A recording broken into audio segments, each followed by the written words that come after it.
नमस्कार, ESPN 9 news में आपका स्वागत है। मैं हूं आपके साथ दिनेश कुमार। महाराष्ट्र की राजनीति दिल्ली में केंद्र की सरकार के लिए सिरदर्द बनी हुई है।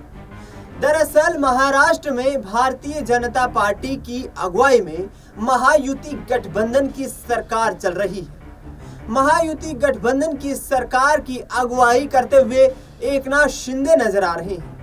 लोकसभा के चुनाव संपन्न होने के बाद और नतीजे आने के बाद जब बारी आई कि आखिरकार केंद्र में सरकार का गठन कर लिया जाए, तो उस दौरान एकनाथ शिंदे और उनके सहयोगी दल अजीत पवार गुट की एनसीपी की तरफ से एक मांग रख दी जाती है कि एक एक केंद्रीय कैबिनेट मंत्री दोनों राजनीतिक दलों से बनाया जाए। लिहाजा बीजेपी यहाँ पर केंद्रीय कैबिनेट मंत्रालयों का निर्धारण करती है। हाईकमान तमाम जो है जिम्मेदारियां देने पर विचार करती है और ऐसे में एकनाथ शिंदे गुट और अजीत पवार गुट को केंद्रीय कैबिनेट मंत्रालय नहीं मिल पाते। ऐसे में दोनों गुटों की नाराजगी भी साफ तौर पर झलक कर नजर आ रही है कि आखिरकार महाराष्ट्र में क्या भारतीय जनता पार्टी अपने वर्चस्व को बचा पाने में अब कामयाब रहेगी। एकनाथ शिंदे का साफ तौर पर यह कहना है कि जब जयंत चौधरी जिनके पास महज 2 सांसद हैं, अनुप्रिया पटेल जिनकी पार्टी के पास महज 1 सांसद है,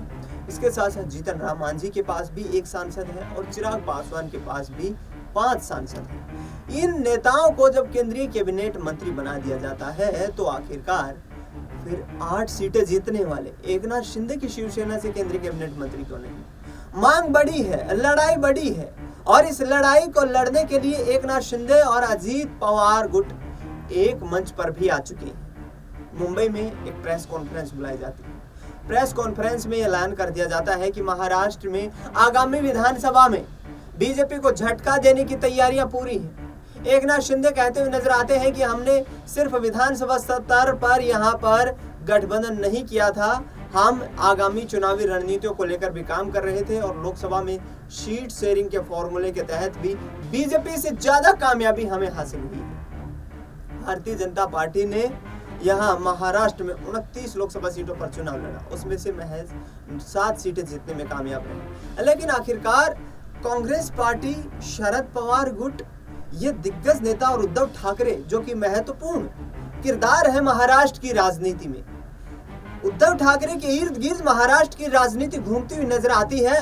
बेशक चाहे शिवसेना में 2 फाड़ हो गई है, लेकिन उद्धव ठाकरे के साथ शिवसेना का वो core vote bank, Maratha vote bank जुड़ा हुआ है जो लगातार यहाँ पर मजबूत भूमिका में रहता है। यहाँ पर बीजेपी की जड़ें हिलती हुई नजर आ रही है।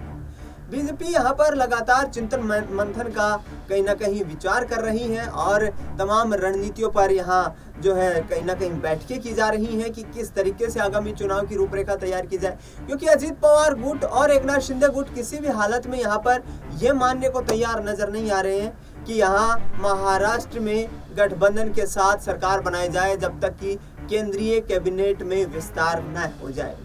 यानी कि आगामी वक्त में महाराष्ट्र में महज 90 दिनों के बाद विधानसभा के चुनाव होने वाले हैं और ऐसे में इन चुनावों को देखते हुए बीजेपी बड़ी रणनीतियां तैयार करती हुई नजर आ रही है। देखना ही होगा कि 283 यहाँ पर विधानसभा वाले महाराष्ट्र में किस तरीके से बीजेपी अपना परचम लहरा पाती है या फिर से एक बार एकनाथ शिंदे और अजीत पवार गुट अपने पुराने दलों का यहाँ पर रुख करते हुए नजर आते हैं। फिलहाल इस खबर में इतना ही। देश दुनिया की तमाम बड़ी खबरों के लिए आप देखते रहिए एसपीएन 9।